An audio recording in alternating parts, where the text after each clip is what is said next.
হাড়ের উপরের অংশ থেকে টোপে টোপে রক্ত গড়িয়ে পড়ছে।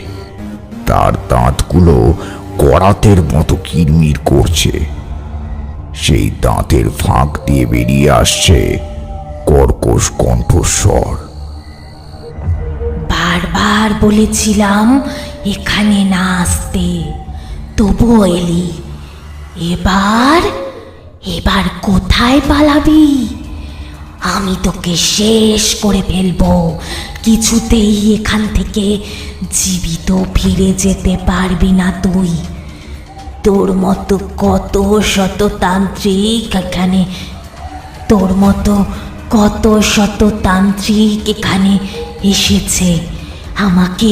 আমাকে এখান থেকে উচ্ছেদ করতে চাস তোরা, তাই না?